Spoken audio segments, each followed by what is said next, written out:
안녕하세요. 오늘도 사연 살롱을 찾아주셔서 감사합니다. 저는 이제 막 2돌을 지난 딸아이를 키우고 있는 초보 엄마입니다. 저는 요가 강사로 일하면서 몸과 마음이 건강한 삶을 살기 위해 매일 노력하고 있어요. 대부분의 사람들은 지금의 제 모습을 보고 제가 언제나 자기 관리를 철저하게 했을 거라고 생각하지만 사실 불과 몇 달 전만 해도 저는 너무나 충격적인 사건을 겪은 나머지 신경이 쇠약할 정도로 힘든 시간을 보냈었어요. 하지만 세상에는 제가 도무지 어떻게 할 수 없는 일도 있다는 사실을 마음 깊이 받아들이고 나니 다시 지금처럼 건강해질 수 있었죠. 저는 그 이후 저와 저희 딸에게만 집중하면서 열심히 수련을 했고 그 결과 다시 건강한 삶을 되찾을 수 있었답니다. 제가 겪었던 충격적인 그 일에 대해서 이야기하자면 제가 처음 남편을 만나서 결혼하게 되었던 그 시절 이야기부터 시작해야 해요. 당시 저는 마사지사로 일하고 있었고 요가는 그저 건강관리 차원에서 꾸준히 하던 운동 중 하나였죠. 저는 매주 목요일마다 독서 모임에 참여하고 있었는데 남편 역시 그 독서 모임의 멤버 중 하나였어요. 저희는 그 안에서 좋은 친구로 지내다가 연인 사이로 발전하게 되었답니다. 저희 두 사람이 연인 사이가 된 가장 큰 이유는 독서 취향이 잘 맞았기 때문이에요. 그때 저는 요가에 조금씩 더 깊은 관심이 생기기 시작할 때라 요가 관련 서적이나 철학 서적을 자주 읽었는데요. 남편도 철학과 종교 등 저와 같은 분야의 책들을 좋아하다 보니 대화가 잘 통할 수밖에 없었어요. 요즘은 사이비 같이 들릴 수도 있겠지만 저는 우리 몸에 좋은 기가 흐르는 것이 무엇보다도 중요하다고 생각하는 사람이었는데 남편도 저와 같은 생각을 하는 사람이었던 겁니다. 그걸 알게 된 이후로 저희의 대화는 급속도로 깊어졌고 사이도 급속도로 가까워진 것이었어요. 보통 이런 주제로 남자와 이야기가 잘 통하는 일은 드문데 남편은 본인이 특이한 게 아니라고 극구 부인하더군요. 특이한 게 아니라 그냥 그런 환경에 많이 노출되었을 뿐이야. 우리 아버지가 한의사시거든. 당연히 어렸을 때부터 이런 얘기를 많이 들을 수밖에 없었지. 아, 정말? 그럼 세강씨도 한의학에 관련해서 엄청 해박하겠네. 어쩐지 아는 게 너무 많다 했어. 해박한 건 아니고 난 우리 아버지만큼 똑똑하진 않아서. 다만 우리 몸에 음양오행이 중요하고 기가 잘 흐르는 게 중요하다는 것만 동의할 뿐이지. 아버지처럼 비싼 한약을 먹어야만 건강해진다고 생각하진 않아. 그래도 그런 것들이 도움이 될 수도 있지. 이렇듯 서로 말이 잘 통하니 연애도 안정적이기만 했죠. 그 전에 제가 해왔던 연애들은 항상 자음이 잦고 사건 사고가 많았는데 남편과의 연애는 싸움도 없고 평온하기만 했어요. 공무원이던 남편의 일과는 늘 변함이 없었고 그래서인지 감정이 크게 너를 뛰는 일도 없을 것 같더라고요. 저는 어느 순간부터 당연히 이 사람이랑 오래오래 같이 살겠구나 하고 자연스럽게 받아들이고 있었어요. 남편 역시 동일한 생각을 가지고 있었던 것 같아요. 3년째 연애를 하던 어느 날 남편은 벚꽃길을 걸으면서 담담하게 결혼하고 싶다는 이야기를 먼저 꺼내더군요. 저는 그게 다른 요란한 프로포즈보다 좋았고 당연히 그러자고 대답을 했죠. 그날 귀가한 저는 밤새 결혼식을 어떻게 올릴지 이것저것 상상의 나래를 펼치다 새벽 늦게 잠이 들었을 만큼 설렜어요. 하지만 다음 날 남편의 입에서 나온 말은 전혀 예상하지 못했던 얘기였습니다. 우리 혼인신고는 언제 할까? 나야 어차피 주민센터에서 일하니까 당신이 편한 시간에 맞출게. 벌써 혼인신고부터 결정해? 아직 결혼식 날짜도 안 정했잖아. 그리고 어느 지역에서 할지도 난 땡땡동 근처에 몇 개 알아봤는데. 결혼식? 아유, 결혼식 굳이 해야 돼? 어차피 우리 둘 다 혼자 사는데 그냥 혼인신고만 하고 살림만 합치면 안 될까? 남편의 파격적인 말에 저는 펄쩍 뛸 수밖에 없었죠. 뭐? 결혼식을 아예 안 올리자고? 그게 무슨 소리야? 아니 그럴 거면 프로포즈는 왜 한 거야? 아니 내 말은 부부가 되자는 거였지 결혼식을 올리자는 건 아니었어. 그 사실 나는 어차피 지인도 별로 없거든. 그냥 혼인신고하고 같이 살게 되면 그게 결혼이지 뭐야. 그게 무슨 해괴망측한 소리야. 결혼하자라고 하면 당연히 누구나 결혼식을 올린다고 생각하지. 그리고 당신이 지인이 왜 없어? 우리 독서 모임 멤버들만 해도 몇인데. 직장도 있고. 나는 우리 부모님 때문에라도 결혼식은 꼭 해야 돼. 집안에 자식이라곤 나 하나인데 내가 결혼식을 안 올리면 우리 부모님 그동안 뿌린 축의금 언제 받냐고. 솔직히 나는 우리 가족한테 결혼한다는 얘기 별로 안 하고 싶어. 그래서 그래. 애 같은 소리 하지 말고 당장 가서 말씀드려. 아니면 반지도로 가져가든가. 평소에도 남편은 가끔 정말 애 같을 때가 있었는데 그게 결혼할 때 걸림돌이 될 줄은 몰랐어요. 저는 남편의 등을 떠밀며 당장 가족들한테 저를 인사시키라고 종용했어요. 결혼식 날짜도 가족들이 편한 날을 받아오라고 했고요. 제 등살에 남편은 마지못해서 자기 가족들에게 결혼 사실을 알렸습니다. 저를 가족들한테 인사시키는 날짜도 겨우 받아왔고요. 정말 진심으로 인사시키기가 싫었는지 남편은 본인이 저희 부모님께 인사드린 지 한 달이 지나서야 저를 시댁으로 데려갔어요. 그리고 저는 남편이 왜 그렇게 본인 집에 가기 싫어했는지 단 10분 만에 알 수가 있었죠. 시아버지는 한눈에 봐도 눈이 부리부리하시고 눈썹도 장비 같은 모양으로 기가 센 인상이셨고 시어머니 역시 보통 관상이 아니셨어요. 게다가 시어머니는 저를 처음 보자마자 말없이 위아래로 훑어보시면서 못마땅한 기색을 숨기지도 않으셨죠. 남편보다 2살 많은 누나인 시누이는 인사도 건성이고 핸드폰만 들여다보더군요. 남편한테는 조금도 관심을 두지 않고 자기 잘난 척하기만 좋아하는 딱 그런 부류의 사람이었어요. 실제로 처음 만난 자리에서도 몇 마디 하지 않았는데 전부 자기 자랑하는 얘기들 뿐이었죠. 어쨌든 저는 나름 신경 써서 시댁 식구들 앞에서 처음 인사를 드렸는데요. 시부모님은 누가 먼저랄 것도 없이 곧바로 지적을 하더군요. 남편 될 사람 가족한테 인사드리러 온다면서 어떻게 청바지를 입고 올 생각을 하니? 어느 집안에서 자랐는지 기본 예절도 안 되어 있구나. 그 마사지인가 뭔가 한다잖아. 배움이 길 턱이 없지. 대학이나 나왔나 모르겠구나. 엄마 아버지, 어떻게 첫 마디부터 그런 말들을 할 수가 있어요?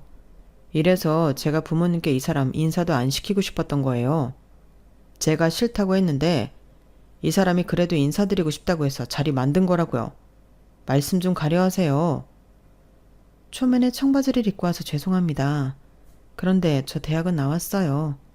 그리고 네, 마사지사로 일하고 있고요. 저희 가게에 VIP 고객들 많이 오세요. 어머님 아버님도 시간 나실 때 마사지 받으러 오세요. 제가 피로 잘 풀어드릴게요.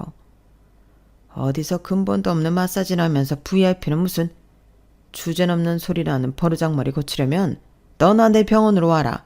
장침을 꽂아줄 테니.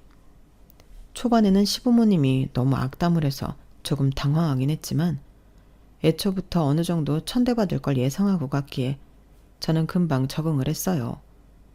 대화가 안 통한다는 걸 확인했으니 그 다음부터는 불필요한 대화를 하려 애써 노력하지도 않고 열심히 밥을 먹었죠.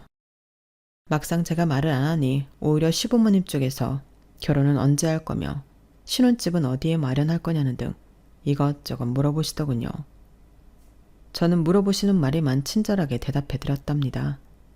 그리고 자리가 어느 정도 마무리될 때쯤 이렇게만 말씀을 드렸어요. 상견례 때는 저희 부모님이랑 어른들끼리 대화하는 자리잖아요. 그날은 오늘 저한테 하셨던 것처럼 비난하거나 지적하는 등의 언행은 삼가해 주셨으면 좋겠습니다. 저나 저희 부모님이 못마땅하신 거 저 존중해요. 그렇지만 저희 부모님한테 공격적인 말씀은 삼가주세요. 저 되바라진 것을 봤나? 어디서 어른한테 눈 똑바로 뜨고 이래라 저래라야? 이 사람 말대로 안 할 거면 저희 결혼식에 오지 마세요. 그럼 아버지는 어차피 오셔도 할 일 없으시고 엄마 대신 화촉 점화해줄 사람도 얼마든지 구할 수 있어요. 두 분 없어도 결혼식 잘만 굴러가니까 장인어른 장모님 앞에서 말씀 가려서 안 하실 거면 그냥 오지 마세요. 남편의 단호한 말에 시부모님은 혀를 끌끌 차시면서도 더 이상 아무 말도 하지 않으셨어요. 그리고 정말로 상견례 때는 말씀을 좀 가려 하시더군요. 그럼에도 싫은 티를 완전히 지울 수는 없었는지 그저 뚱하게 있다 가셨고, 당연히 저희 부모님은 저희에게 물어보실 수밖에 없었죠. 사돈내외가 영 불편해 보이시던데 괜찮은 거 맞니? 영 이 결혼 마음에 안 들어하는 것 같아. 사실 저희 집이 그다지 화목하지 못해서 그렇습니다. 심려를 끼쳐드려 죄송해요. 하지만 저는 가족들과 거리를 두고 산 지 이미 오래고 결혼하고 나서도 교류할 생각이 없습니다. 신혼집도 일부러 저희 본가와는 먼 곳에 구했고요. 걱정하실 일 없게 하겠습니다, 장모님. 칼같이 시댁과 선을 긋는 남편의 말에 저희 부모님은 안심하고 돌아가셨어요. 과정은 불안했지만 다행히 저희는 무사히 행복한 결혼식을 올릴 수 있었어요. 그리고 남편이 호언장담했던 대로 신혼 때는 정말 시댁과 교류가 거의 없었습니다. 심지어 명절조차도 그냥 지나갔어요. 저보다도 남편이 더 시댁에 가기 싫어하니 저는 더없이 편했고, 덕분에 결혼 초기엔 행복한 나날들만 마음껏 누릴 수가 있었답니다. 그렇게 행복한 생활을 이어가던 중 불행은 어느 날 갑자기 저희 삶에 끼어들었어요. 건강하시던 저희 부모님이 그만 큰 사고를 당하시고 만 거예요. 당시 걸핏하면 몸살이 나고 몸이 허약해지던 남편은 긴 휴가를 냈고, 저희는 푹 쉬면 나아질 거라고 생각해 휴양림에서 열흘 동안 머무를 예정이었는데요. 이틀째 되던 날, 저희 부모님 집에 큰 화재가 났다는 소식을 듣고 급하게 짐을 챙겨 서울로 향했어요. 하지만 치솟는 불길에 가스관이 폭발하면서 아직 구조되지 못하고 집 안에 계시던 부모님이 돌아가시고 말았죠. 서울로 막 진입하던 때에 그 소식을 들었어요. 집 방향으로 향하던 차를 다시 병원으로 돌리면서 얼마나 울었는지 모릅니다. 한날 한시에 부모님 두 분을 전부 열 줄은 상상도 못했으니까요. 화재가 발생한 건 에어컨 실내기가 과열된 게 원인이었다고 하더군요. 저희 부모님 댁 에어컨 실내기였고, 그 일로 저희는 형편이 많이 어려워질 수밖에 없었어요. 법적으로는 부모님 유산으로 보험 및 손해보상금 처리를 전부 해드리고, 남은 빚은 상속 포기로 진행했기에 문제될 게 없었지만, 저희는 피해가 심한 세대에게 따로 또 보상금을 드렸어요. 저희 부부의 형편상 무리한 지출이었지만 조금이라도 더 노력하지 않으면 부모님 장례에서 마음껏 슬퍼할 수도 없을 것 같았거든요. 남편은 한동안 힘들어하는 절 오랫동안 위로해 주었어요. 그리고 겸직 신청을 해서 투잡을 뛰기 시작했습니다. 저도 자발적으로 오버타임 근무를 하며 돈을 더 벌었고요. 그러던 중 다니던 요가 학원에서 요가 강사 자격증 클래스를 오픈한다는 소식을 들었죠. 요가 학원을 오래 다니면서 요가 강사도 잘 나가는 사람들은 돈을 많이 번다는 이야기를 종종 들었던 저는 강사 자격증을 따볼까 고민했어요. 남편에게 이야기하니 남편은 적극적으로 응원해 주더군요. 당신 마사지 샵에서 회원관리 잘하잖아. 요가 강사도 똑같을걸? 당신 잘할 수 있을 거야. 한동안은 돈이 더 들어갈 텐데 우리 형편에 너무 무리하는 거 아닌가 몰라. 그 정도는 괜찮아. 내가 일을 더 하면 되지. 난 당신이 도전해봤으면 좋겠어. 고마워. 그럼 한번 해볼게. 남편의 응원에 힘입어 저는 일을 하면서 평일 저녁과 주말마다 강사 자격증을 준비했고 반년 만에 자격증을 딸 수 있었어요. 그동안 남편이 대부분의 살림을 하며 정말 많이 도와주었죠. 택배 일을 정말 하루도 쉬지 않고 했으니까요. 초보 강사가 된 저는 이제 저도 열심히 일해서 그동안 고생한 남편을 쉬게 해줄 수 있을 줄 알았어요. 그런데 제가 수업을 하나둘씩 시작할 때쯤 이해가 안 되는 일이 하나둘씩 생기기 시작하는 겁니다. 남편이 자꾸 밤에 잠을 잘 못 자고 시름시름 앓더군요. 원래 정말 건강한 사람이었는데 결혼한 이후에 한 번씩 크게 아프더니 점점 그 빈도가 잦아지는 듯 했죠. 특히나 이 시기에는 건강이 영 좋아질 기미도 보이지 않고 계속 아팠다 덜 아팠다만 반복하고 있었어요. 당연히 저는 남편을 데리고 병원 이곳저곳 다녀보았죠. 하지만 검사를 받아봐도 딱히 큰 이상은 발견되지 않는 듯 했어요. 여보, 저번에 다녀온 땡땡병원 있잖아. 땡땡병원이 거기보다 분당에 있는 곳이 더 괜찮대. 거기가 통증의학과 선생님이 더 좋으시다네? 다음 주에 거길 가보자. 아니야, 됐어. 이제 병원은 그만 가고 싶어. 병원비가 뭐 땅 파서 나오는 것도 아니고. 그냥 내가 그동안 통 쉬질 못해서서 피곤한 것 같아. 큰 병이 있다면 벌써 의사들이 밝혀냈겠지.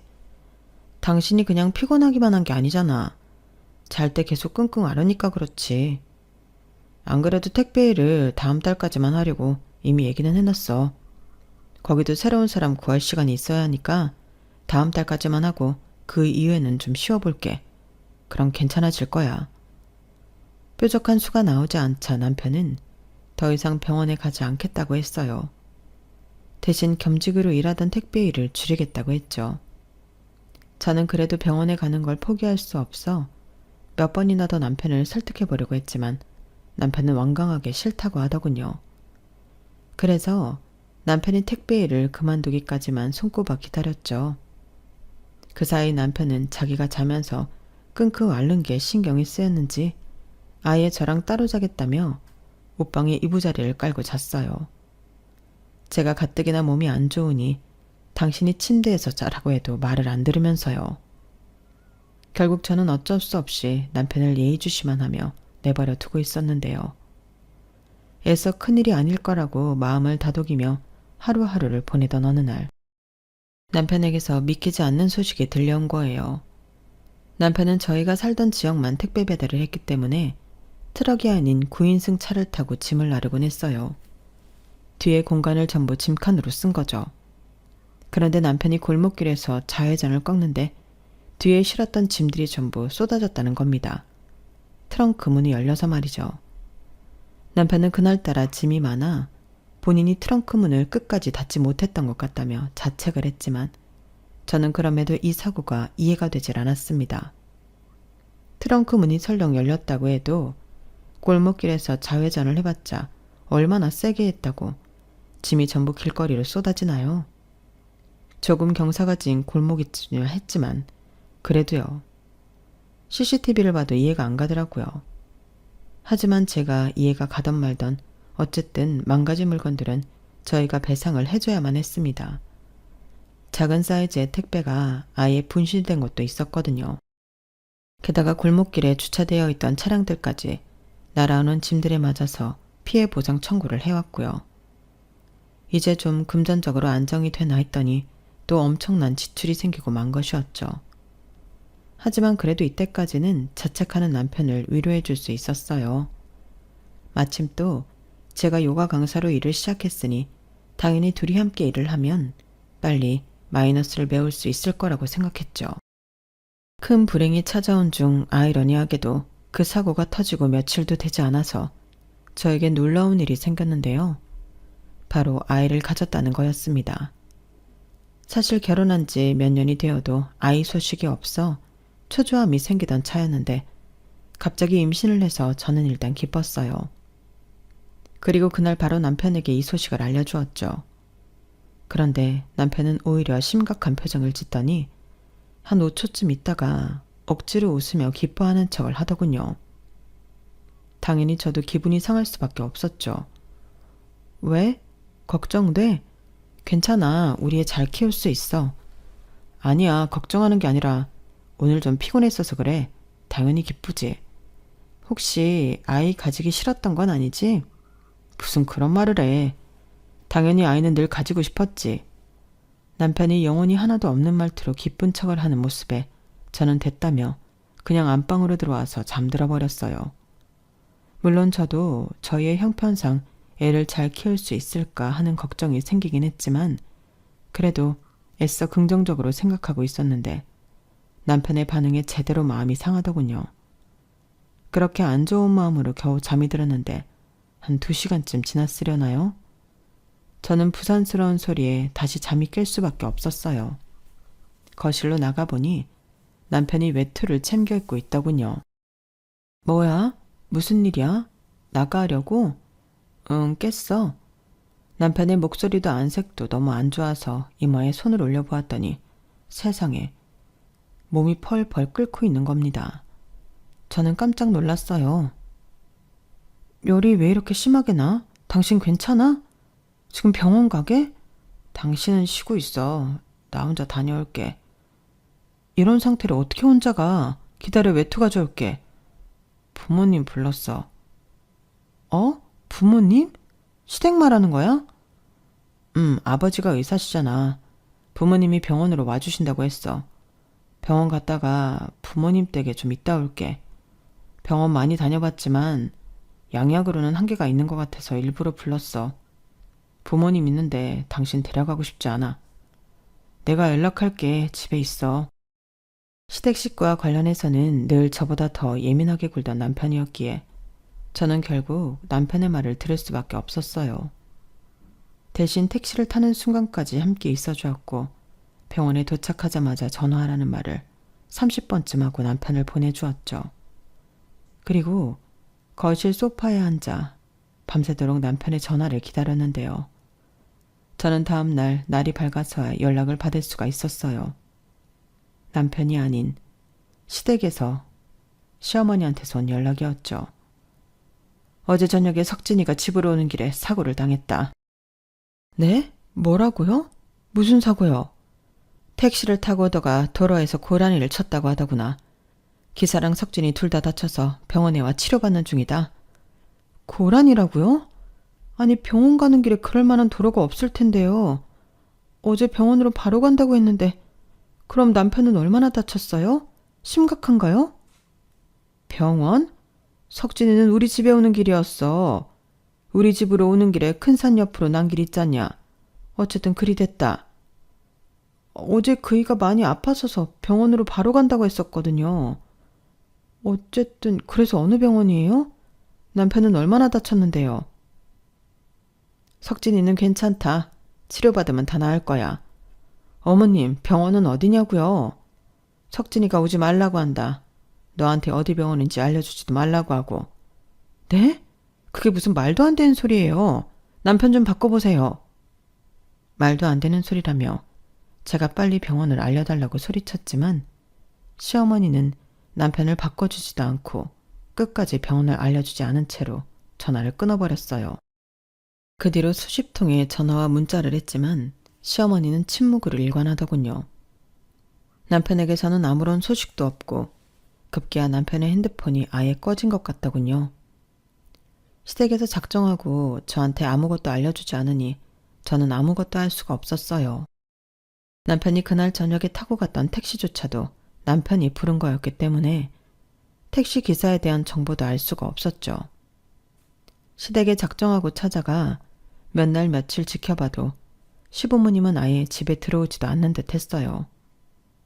저는 미친 사람인 척하고 경찰까지 들어가 그날 고라니를 치고 사고가 났던 차량이 있는지 알아봐달라고 부탁했지만 아무런 사건 없이 그런 걸 찾아줄 수는 없다며 번번이 거절만 당하고 말았답니다. 그렇게 한 달이 지났어요. 저는 그렇게 어느 날 갑자기 남편을 한 달 동안이나 못 보고 산 사람이 되었어요. 그런데 한 달 후에 드디어 시어머니한테 다시 연락이 왔습니다. 핸드폰에 시어머니 번호가 뜨자마자 저는 미친 사람처럼 전화를 받았는데요. 시어머니가 전해온 소식은 청천벽력 같은 소리였어요. 남편이 사망했다는 것이었죠. 지금 장례식 마치고 돌아오는 길이다. 가지고 있던 짐은 알아서 처분해. 앞으로 우리가 따로 볼 일은 없을 것 같구나. 지금 무슨 소리를 하시는 거예요? 난데없이 갑자기 전화해서 남편이 죽었다고요? 어머님 같으면 그 말을 믿겠어요? 저희 남편이 갑자기 왜 죽어요? 대체 무슨 일인데요? 그간 몸이 많이 아팠다고 들었다. 그런 와중에 사고까지 당하니 몸이 벼터내질 못한 모양이야. 어쨌든 할 말 다 전했으니 이만 끊으마. 어머님! 저는 정신이 나갈 만큼 화가 나서 전화가 끊기자마자 곧바로 시댁으로 향했어요. 시댁 앞에서 몇 날 며칠이라도 있을 기세였죠. 그간 시댁에 항상 인기척이 없었는데 그날 갔더니 놀랍게도 불이 켜져 있더군요.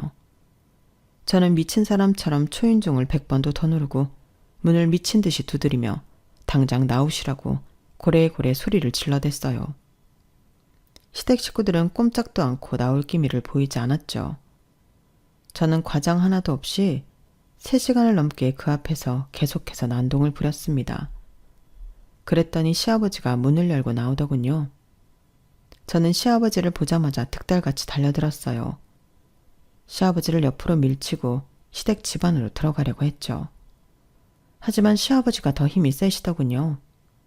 시아버지는 저를 붙잡고 집에서 먹거름 떨어뜨려 놓았습니다. 제가 아무리 화가 난 상태여도 덩치 큰 할아버지를 이기지 못하더라고요. 당시 임산부여서 그랬던 것 같기도 하고요. 시아버지는 정승같이 딱 집 앞을 버티고 절 온몸으로 막아섰습니다. 아버님, 저희 남편 어딨어요? 애들 엄마가 연락하지 않았냐? 석진이는 죽었다. 말도 안 되는 소리 하지 마세요. 지금 그걸 저더러 믿으라는 거예요? 아버님 얼굴이 지금 아들을 잃은 사람의 얼굴이냐고요. 갑자기 남편이랑 생이별을 하게 만들어 놓고 죽었다는 말 한마디면 다 되는 줄 알아요? 사실을 말했을 뿐이다. 우리 당연히 힘들지. 네가 아무리 미친 사람처럼 날뛰어봤자 하루아침에 자식을 잃은 부모만큼 힘들지는 않을 거다. 이만했으면 이제 그만 가라. 저는 배우자예요. 게다가 그 사람 애를 임신하고 있다고요. 제 아빠가 갑자기 한 달 동안 사라졌다가 이제는 죽었다는데 아버님 같으면 제정신일 수 있어요? 아버님이랑 어머님 행동이 너무 수상하잖아요. 지금 전 두 사람 말 안 믿어요. 남편 사망 신고라도 하셨어요? 죽었으면 어디에 묻었는데요? 제대로 답을 하시란 말이에요. 시아버지는 한동안 아무 말 없이 저를 쳐다보기만 했어요. 워낙 표정이 없으셔서 대체 무슨 생각으로 절 쳐다보고 있는지 모르겠더군요. 다시 말이 없어진 시아버지를 붙잡고 저는 다시 남편의 행방을 물으며 고래고래 소리를 질렀어요. 울고불고 화를 냈다가 매달려도 봤다가 난리를 쳤지만 시아버지는 미동도 없이 가만히 계셨죠. 제가 지쳐서 힘이 없어지자 그제서야 시아버지는 마지막 한마디를 하고 다시 집으로 들어갔어요. 인정하기 힘들겠지만 석진이는 정말로 죽었어. 화장했고 유언에 따라서 뼈가루는 강에다 뿌렸다. 지금 임신한 상태면 몸 그렇게 함부로 쓰지 말아라. 남편이 갔어도 애는 이제 태어나는데 애를 봐서라도 정신을 차려야지. 의미 없는 짓 그만두고 이제 들어가 쉬거라. 저는 어쩔 수 없이 그날은 다시 집으로 돌아왔어요. 하지만 몇 날 며칠 더 시댁을 찾아갔죠. 그렇지만 그날 이후로 한 번도 시댁 식구들을 다시 볼 수 없었습니다. 이 모든 일이 너무 현실적이지 않아서 당시 저는 제가 머리가 어떻게 된 줄 알았는데요. 그나마 제가 정신을 붙들 수 있었던 것은 산부인과에서 검진받으러 오라는 연락을 받았기 때문이었어요. 그 연락을 받고 시아버지 말대로 임산부인데 너무 제 자신을 돌보지 못했다는 것을 퍼뜩 깨달은 것이었죠. 당장은 남편을 찾으려고 동분서주하며 뛰어다니는 것보다 아이를 건강하게 잘 낳아야 하는 게 더 중요한 일이었습니다. 그걸 위해선 몸 관리도 잘하고 돈도 예전처럼 다시 잘 벌어야 했죠. 그래야 출산 전후로 일을 쉬더라도 금전적으로 버틸 수 있을 테니까요. 저는 아이를 생각하면서 억지로 정신을 차려 다시 제대로 된 생활을 하기 시작했어요. 그러면서도 틈틈이 경찰서나 그 근처 병원 등을 찾아가 남편 이름으로 들어온 환자가 없었는지 물어보고 다녔죠. 혹은 그 이름으로 사망 접수나 사망 신고가 되어 있는지도 물어보았어요. 그런데 그 어떤 병원에서도 남편을 치료했다는 얘기를 듣지 못했고 경찰에서조차 계속 사망 신고가 안 되어 있다고만 하고 발벗고 나서서 남편을 찾아주진 않더라고요. 그뿐만 아니라 경찰서에서는 자꾸만 찾아오는 저에게 원래 집 나간 배우자는 경찰에서 찾아줄 수 없는 거라며 정신 차리라는 얘기를 했어요. 저더러 심리 상담이라도 받으라고 하더군요. 저는 그런 소리를 들은 이후로 경찰에 찾아가는 걸 관두고 남편을 찾으려는 노력도 관뒀습니다. 점점 배가 불러와 움직이는 게 힘들어진 탓도 있었고요. 결국 저는 혼자서 아이를 출산했어요. 산후조리원 갈 돈이 없어서 바로 집으로 와서 아이를 혼자 돌보는데 너무 힘들어서 눈물이 저절로 줄줄 났죠. 출산과 동시에 마사지샵과 요가 학원에서 해고를 당했어요. 그 전에 남편을 찾겠다고 매일같이 시댁이며 경찰서, 병원을 돌아다니다 보니 일을 제대로 못했었기 때문에 어찌 보면 당연한 결과였죠. 퇴직금을 받긴 했지만 애 키울 생각하면 푼돈에 가까웠습니다. 그런 상황에서도 모유 수유를 하기 위해 편의점에서 인스턴트 미역국을 사 먹는 제 모습이 스스로 너무 처량하더군요. 몇 달 동안 아이랑 둘이 지내며 몸은 하루하루 축났고 저는 더 이상 울 힘도 없어질 정도로 기력이 쇠하고 있었어요. 신생아를 돌보느라 잠도 제대로 못 자니 우울증이 날로 심해져만 갔죠. 계절이 3번쯤 바뀌었을 때 이대로는 애도 죽고 저도 죽겠다 싶어서 저는 무작정 택시를 부르고 시댁으로 향했습니다. 무작정 초인종을 누르고 인터폰 카메라 앞에 아이를 들이밀고 있었어요. 처음에는 애를 보고도 문을 안 열어주더라고요. 초인종을 몇 번 더 누르자 아이가 울기 시작했고 그제서야 시어머니가 현관문을 열고 나오더군요. 그간의 경험으로 저는 시어머니가 문을 여는 동시에 문을 확 열어버렸어요. 시어머니가 휘청거리며 넘어질 뻔했지만 저는 그러거나 말거나 일단 몸의 판을 시댁집 안으로 들이밀었죠. 너 이게 뭐하는 짓이야? 왜 남편 사망신고 아직 안 했어요? 남편 죽었으면 얼른 사망신고 하세요. 그래야 제가 보험금이라도 받죠. 저야 그렇다 쳐도 이 집 손주가 굶어 죽을 판이에요 지금. 경찰 부르기 전에 당장 나가. 문에서 얼른 안 떨어져? 시어머니가 저를 밀치려고 하자 저는 아예 문고리에 매달려 버렸어요. 그리고 미친 사람처럼 악을 썼죠. 이 집 손주가 죽는다고 당장 돈을 빌려주기라도 해야 하는 거 아니에요? 차용증이라도 써줄 테니까 돈 내놔요. 무슨 거지들도 아니고 무식하게 와서 목소리만 높이면 다야? 당장 나가. 난 니네 같은 거지들 상종 안 한다. 경찰 부르기 전에 나가. 불러요 경찰. 부르라고요. 어느 날 갑자기 멀쩡히 살아있는 남의 남편 죽여놓고 보험금도 못 받게 버티고 있는 거 보면 당신들이 살인이라도 했을 줄 어떻게 알아? 당신들이 내 남편 죽였지? 불러 경찰. 내가 당신을 다 살인자로 신고할 거야. 너 정말? 쌀이라도 갖다 줄 테니 얼른 나가. 너 지금 제정신이 아니야.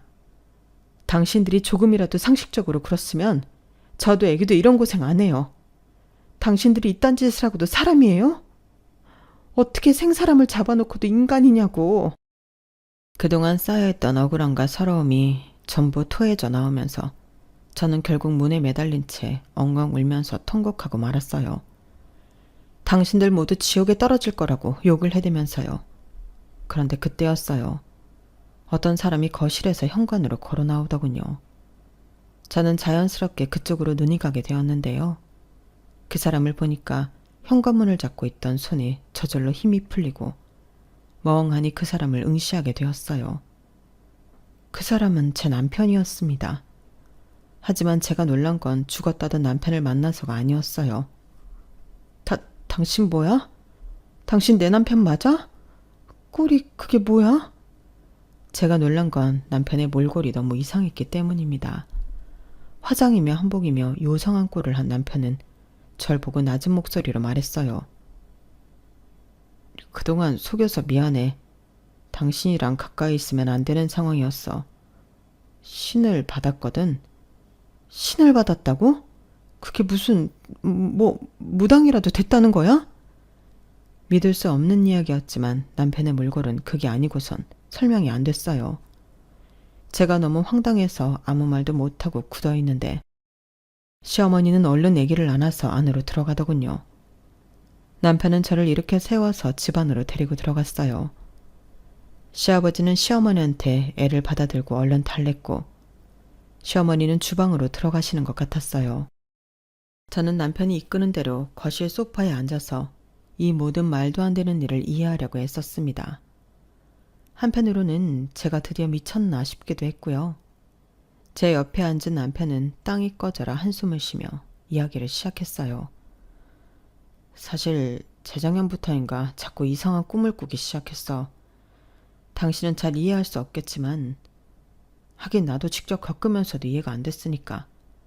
처음에는 나도 이렇게 되기 싫어서 거부했는데 그럴수록 자꾸만 주위에서 이상한 사고가 나더라고. 그리고 자꾸 아프고. 처음엔 한두 번 그러다 많은 것 같더니 점점 빈도가 잦아졌어. 그런데 그때 당신이 임신을 했다니까. 내가 거기 계속 있으면 당신이나 아기한테도 안 좋은 영향이 갈 것 같아 얼른 자리를 피한 거야. 그래서 그게 다야? 그래서 죽었다는 소리를 했다고? 상식적으로 그럼 당신이 직접 나랑 통화를 해서 상황 설명을 했어야지. 그게 아니더라도 어디 요양원을 갔다던지. 멀쩡한 사람 어거지로 과부 만들어 놓고 지금 그걸 이유라고 되는 거야? 방법이 잘못되었다는 거 알아. 하지만 당시엔 나도 부모님도 정신이 없었어. 그리고 차라리 내 존재 자체를 없애면 당신이 빨리 포기할 줄 알았어. 처작시 내팽겨쳐놓고 내가 당신 찾기를 포기하길 기다리고 있었던 거네? 당신 이거 이혼 사유야. 알아? 사기라고. 세상에 어떤 미친 인간이 임신한 지 아내한테 시부모 시켜서 죽었다는 사기를 쳐. 그리고 어머님 아버님도 부끄러운 줄 아세요. 이딴 사기 행각에 가담해놓고 뭐? 거지라고? 당신들 단체로 다 정신이 나간 거라고요. 시댁 식구들은 모두 아무 말도 못했어요. 잠시 뒤 아기를 안고 있던 시아버지가 무겁게 입을 열더군요.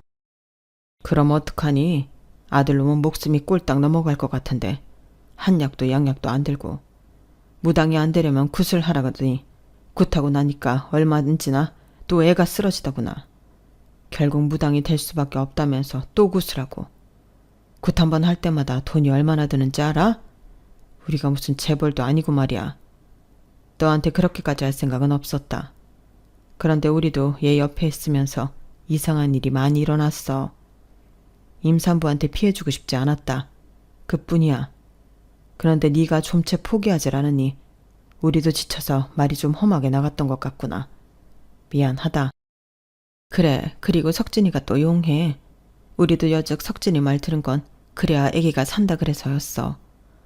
뭐 본인이 직접 설명하는 것 보니 이제 괜찮나 보구나. 이거 쌀 담아온 거니 가져가. 그리고 이것도. 일단 100만 원만 넣었다. 우리도 지금은 당장 이것뿐이야. 저는 벌떡 일어나 쌀을 받아들고는 그걸 그대로 남편한테 집어 던졌어요. 남편의 머리를 맞은 쌀 봉지와 봉투가 바닥에 툭 떨어졌죠. 됐어요. 저 인간이랑 당장 이혼할 거니까 그런 줄 알아요. 전부 저 인간한테 책임 물을 거니까. 저는 정내미가 전부 떨어져서 쏘아붙였는데요. 남편은 세상 덤덤하게 이렇게 이야기하는 거예요. 원하는 조건을 적어와. 전부 합의해주고 이혼할게. 그리고 이 집에 다시 찾아오지 마. 애한테 안 좋아. 당신이랑 나랑 결혼 전에 사주를 봤어야 했는데. 너무 평안한 모습에 저는 속이 뒤집혀 쌀봉지를 집어들고는 남편한테 마구 휘둘렀어요. 쌀봉지가 터지고 남편 볼이 새빨갛게 부어오르는데도 남편은 그냥 맞고 있더군요. 저는 씩씩대면서 아기를 다시 안아들고 돈봉투도 집어들고 집으로 돌아왔어요. 그리고 변호사의 힘을 빌려 남편에게 집과 양육비, 정신적인 피해 보상 등 최대한의 보상을 요구했죠. 남편은 그 변호사 상담 비용까지 내주었고 모든 내용을 전부 합의해 주더군요. 저희는 그렇게 이혼했어요. 알아보니 무당은 처음 몇 년 동안 돈을 정말 잘 번다고 하더라고요. 그때가 신기가 가장 세다나요? 어쨌든 그래서인지 남편은 지금까지 양육비도 상당히 많이 보내주었어요. 처음엔 이 기가 막히는 상황에 일이 손에 잘 잡히질 않았는데 시간이 지나면서 차츰 마음의 안정을 되찾고 육아에 집중할 수 있게 되었어요. 그리고 다시 요가 강사로 취직도 했고요. 그동안 제 자신도 아이도 너무 방치해 놓았기에 저는 더더욱 육아와 제 건강을 챙기는 일에 엄청난 집중을 해야 했답니다. 생활이 안정궤도에 들어서니 전 남편의 입장도 얄궂다는 생각이 들긴 하더라고요. 하지만 저한테 말도 안 되는 사기를 쳤던 건 지금까지도 용서가 안 되는 부분이네요. 제가 겪었던 기가 막힌 이야기는 이렇게 끝이 난답니다. 전부 털어놓고 나니 속이 시원하네요. 앞으로 싱글맘으로 아이를 키워야 하는 저에게 응원 한마디씩 부탁드릴게요. 저는 앞으로는 무슨 일이 있어도 저와 아이를 최우선으로 두고 살아갈 거예요. 제 이야기를 들어주셔서 감사합니다. 여러분들의 삶에도 항상 행운과 복이 가득하길 바랍니다. 여러분, 사연 댓글에 응원과 현명한 조언 부탁드려요. 좋아요와 구독은 저에게 큰 힘이 됩니다. 오늘도 좋은 일 가득하세요.